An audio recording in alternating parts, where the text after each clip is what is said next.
Hello guys, welcome back to this channel. So in this video we will see what is function overloading. तो function overloading क्या होती है, क्यों useful होती है और उसको इम्प्लीमेंट कैसे करते हैं, ये तीनों चीज़ें हम इस वीडियो में देखेंगे. So first देखते हैं what is function overloading. So function overloading is a feature in C++ programming language where multiple functions can have the same name but different in number of parameters, type of parameter or order of parameter. And this allows us to define multiple versions of same function. So simple सा definition लिखते हैं यहाँ पे.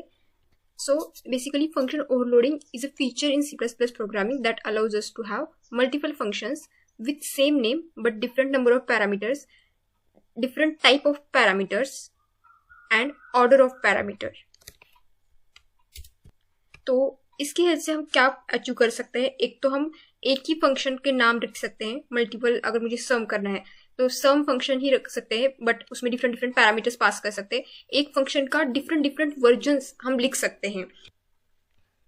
Suppose मैं एक सम नाम से function call करना चाहती हूँ जो कि फर्स्ट 1 और 2 इंटीजर टाइप के डेटा टाइप्स के पैरामीटर्स रिसीव करता है.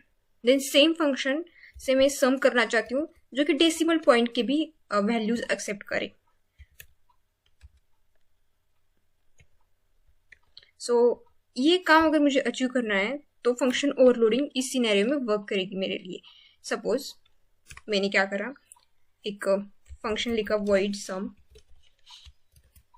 फर्स्ट उसमें int a comma b, int b, ये दो पैरामीटर से फंक्शन ले रहा है और सिंपली सम करके भेज रहा है. सम ऑफ टाइप int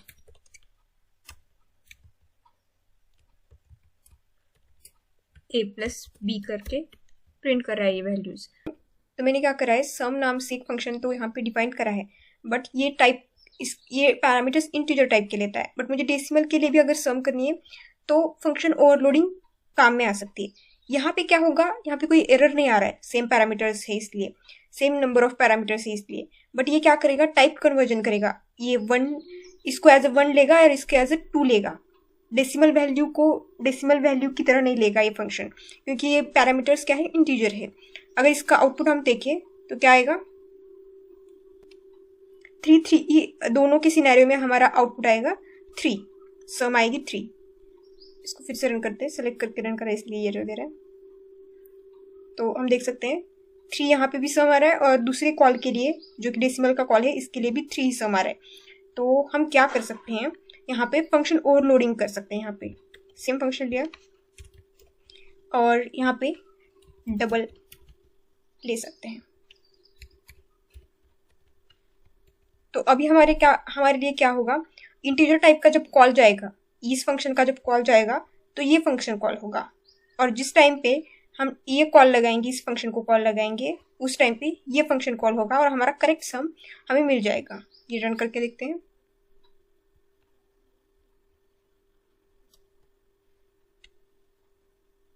ये हम देख सकते हैं एक तो सम आ रहा है 3 और दूसरा आ रहा है 3.5 जो कि करेक्ट है. तो ये हो गया, नंबर ऑफ पैरामीटर्स तो सेम है बट डेटा टाइप जो है वो डिफरेंट है. अभी हम और एक फंक्शन लिख सकते हैं जिसमें कि मल्टीपल दूसरे पैरामीटर्स, जिसमें कि नंबर ऑफ पैरामीटर्स इंक्रीज कर सकते हैं, 2, 3, 4, 5. ये एक वर्जन लिखना है मुझे. तो ये क्या कर रहा है, 4 पैरामीटर्स ले रहा है. तो मुझे उस तरह का फंक्शन डिफाइन करना पड़ेगा, वैसी डेफिनेशन लिखनी पड़ेगी जो कि 4 पैरामीटर्स आर्गुमेंट लेता है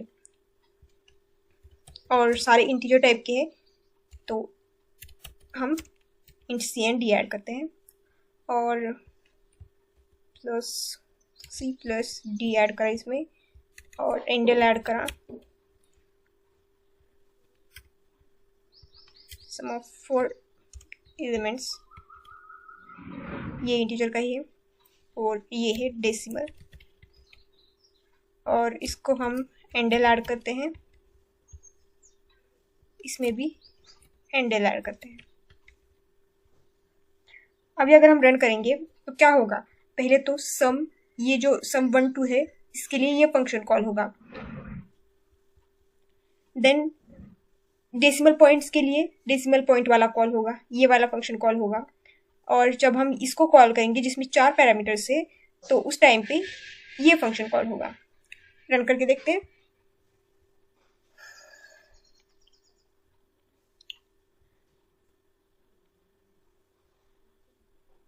तो ये देख सकते हैं हम, एक तो फर्स्ट 3 प्रिंट करा, देन 3.5 डेसिमल वाला कॉल हो गया, और फोर्थ था जो 4 एलिमेंट वाला था वो 14 उसका सम उसने प्रिंट कर दिया। तो हमने यहाँ पे देख सकते हैं सम फंक्शन ही बनाया है, हमें डिफरेंट नाम लिखना नहीं पड़ा, कुछ नहीं, सम के ही 3 वर्जन हम बना सके हैं। ये क्यों अचीव कर पाए हम? Because of function overloading.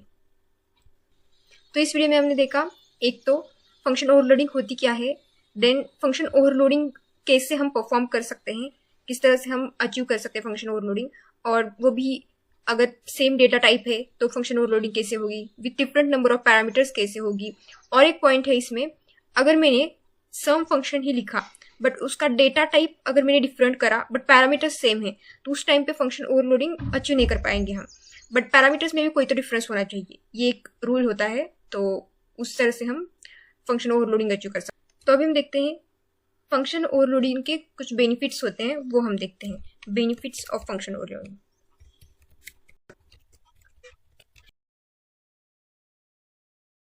तो फंक्शन ओवरलोडिंग की हेल्प से कुछ बेनिफिट्स हमें मिलते हैं। एक तो होता है इम्प्रूव कोड रीडेबिलिटी, जो भी हम कोड लिखते हैं वो रीड करने में इजी पड़ता है। Then it increase code readability. Readability मतलब क्या, अगर मैंने सम फंक्शन को डिफरेंट डिफरेंट नाम लेके इतने 3 फंक्शंस मुझे डिफाइन करने पड़ते, और उसको सम 1 सम 2 या फिर कोई कोई सम डेसिमल सम इंटीजर इस तरह के नाम मुझे देने पड़ते, जिससे कि मुझे हर फंक्शन का नाम याद रखना पड़ता।